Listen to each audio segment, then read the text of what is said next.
자, 박용래 시인의 울타리 밖이라는 시인데, 이 작품 있잖아. 화자가 있잖아. 고향의 소녀하고 소년, 또 들길의 풍경, 길을 따라 흐르는 물을 묘사해 가지고 그 자연성보다 더 자연성인 것 천연성이라고 하는데, 그 천연성을 드러내고 있는 작품이야. 그래서 이 시가 있잖아.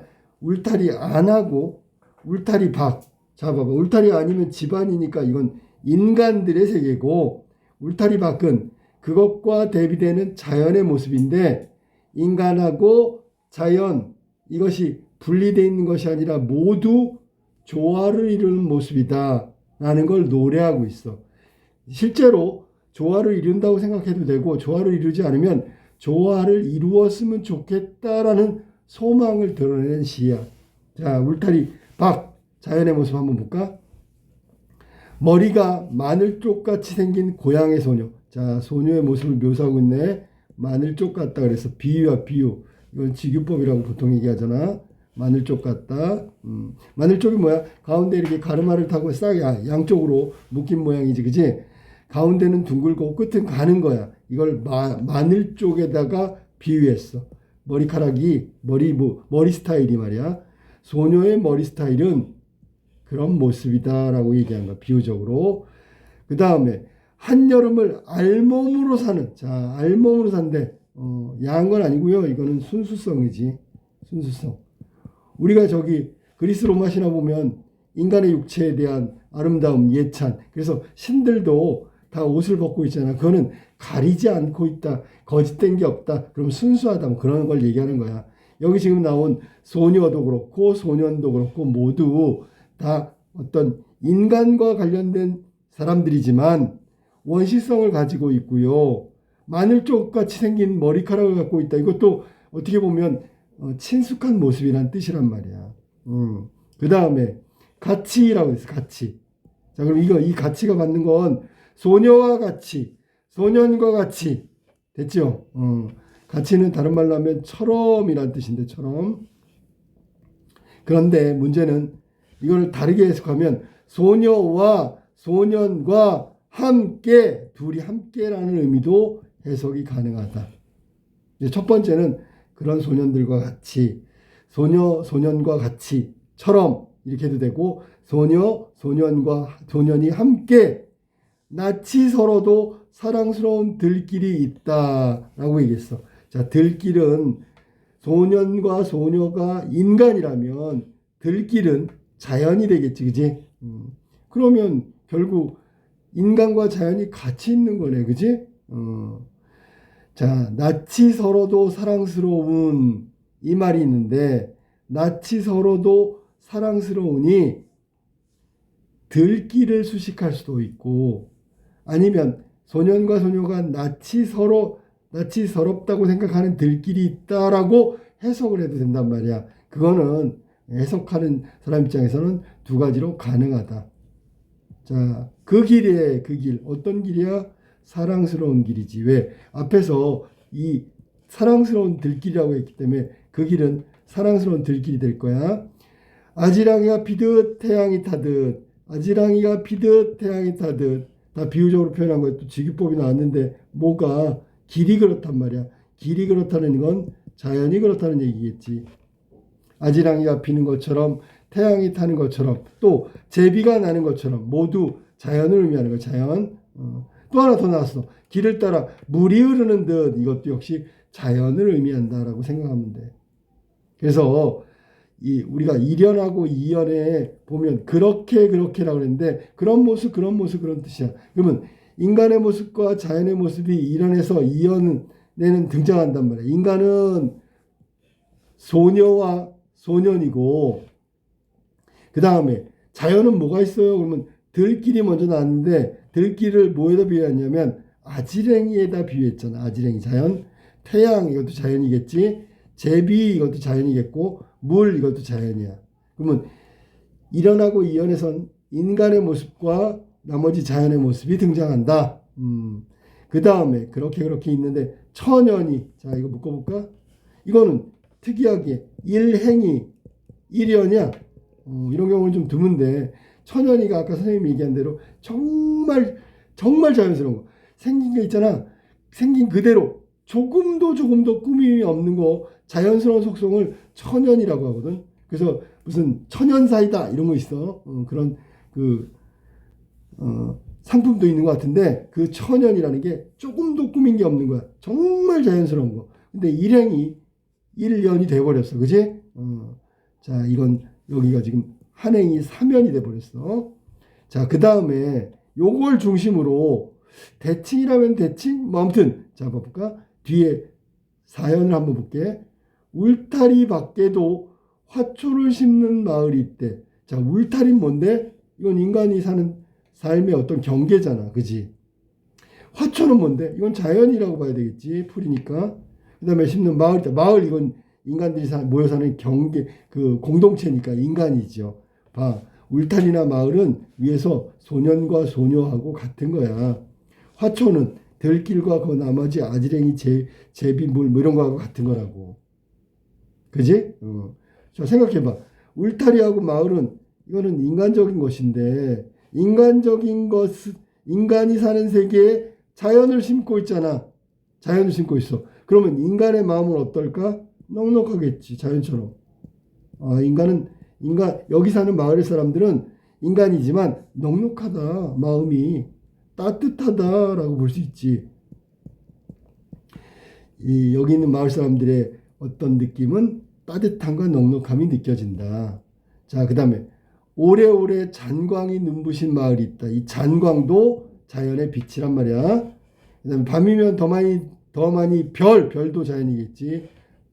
마을이 있다라고 그랬는데, 여기 지금 왜 밤이면 오래오래, 자, 이거 설명해 줄게. 오래오래 잔광이 부신 마을이 있다. 그래서 왜 오래오래 별빛이 빛날까? 그러면 첫 번째, 공기가 맑아. 그 얘기는 시골이야, 시골. 시골이니까 공기가 맑아. 그러니까 잔광을 오래오래 볼 수 있겠지. 두 번째 잘 봐봐. 자연. 여기선 잔광이야. 잔광도 있잖아. 여기가 천연한 마을이야. 천연한 마을. 자연스러운 마을이란 말이야. 자연을 아끼고 자연을 따뜻하게 대하는 그런 마을이야. 그러니까 오래 머물고 싶어서 그렇지. 오래 머물고 싶어. 그러니까 잔광이 오래오래 있다는 얘기지. 자, 그래서 여기 지금 사면 다음에 사연에는 마을과 울타리 이런 건 인간이고요. 화초, 잔광, 별 이거는 자연이라고 볼 수 있겠지. 자연. 이렇게 분리할 수 있단 말이야. 화초와 잔광과 별은 자연이다. 그래서 1, 2연에 나와 있는 자연은 들길, 아지랑이, 태양, 제비, 물이었고, 지금 나온 4연의 자연은 화초며 잔광이며 별이었다. 그럼 1, 2연에 나왔던 아까 소년, 소녀, 울타리, 마을 이런 건 모두 인간적인 것이지. 근데 지금 시를 읽고 보니까 전부 다 어울려져 있잖아.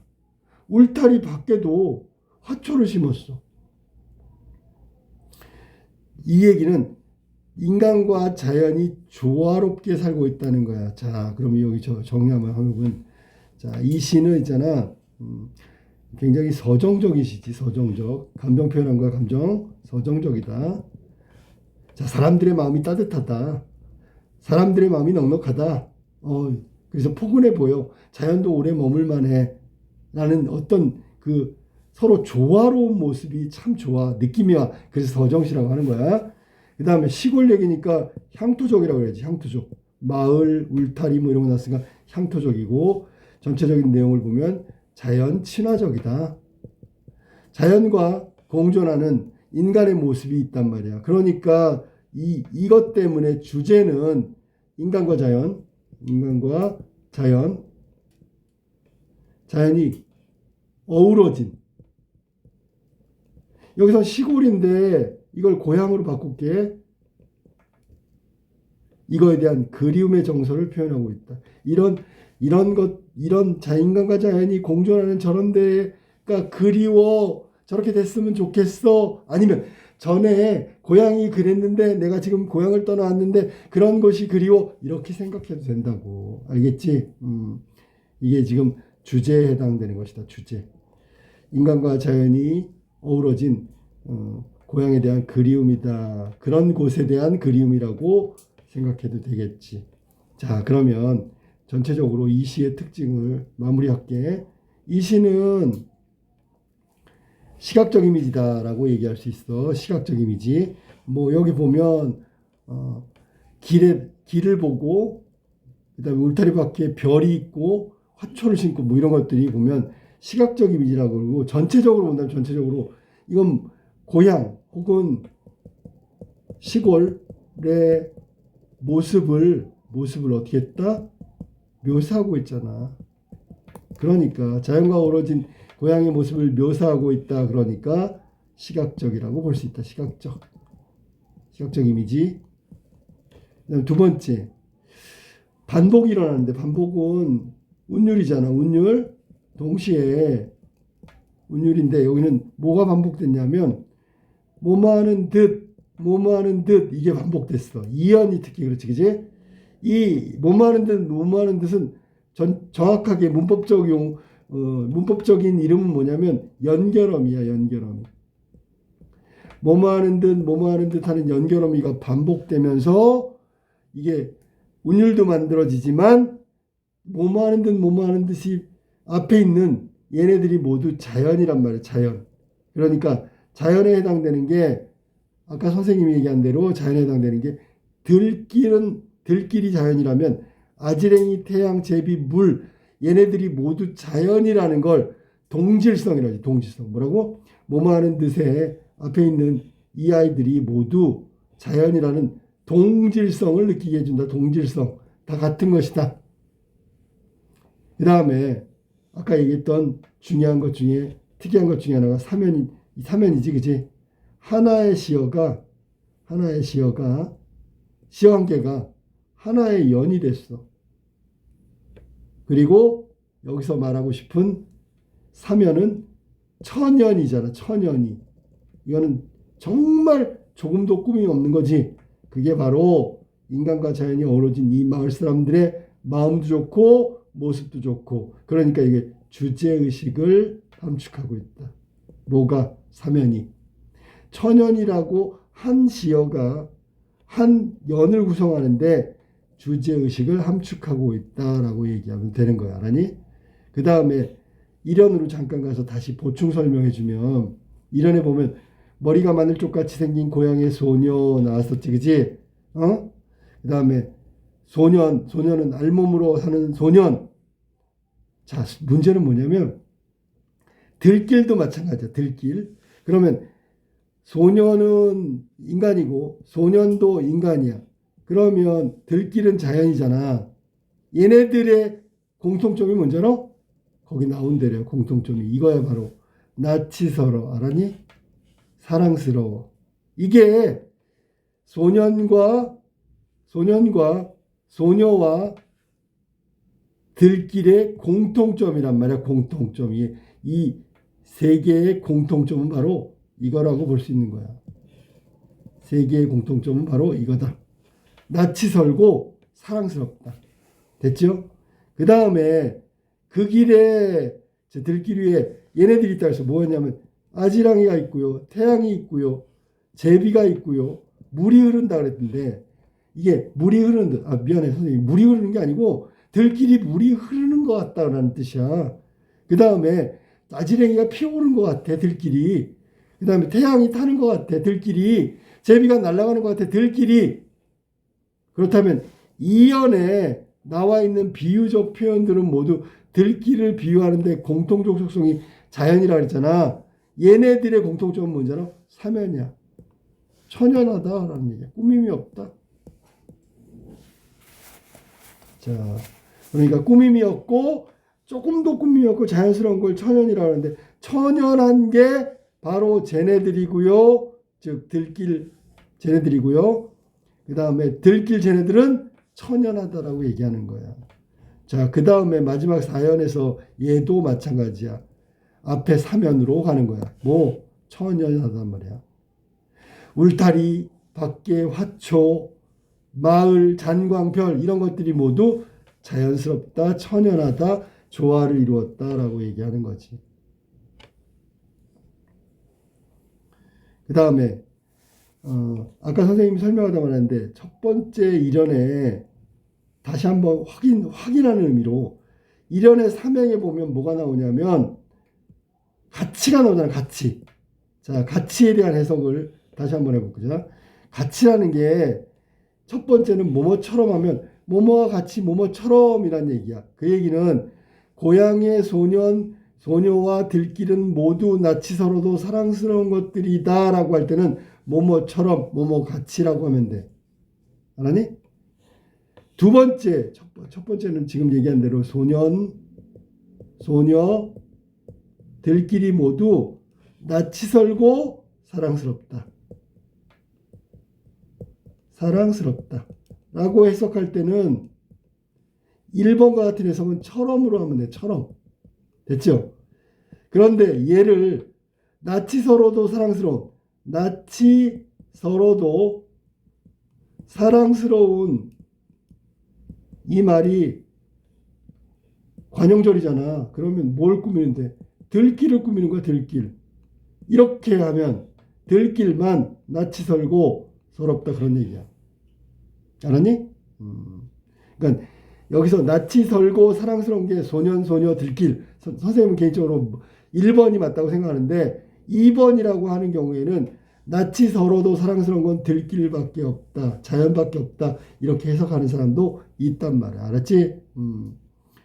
자, 그래서 아까 천연이가 앞뒤에 자,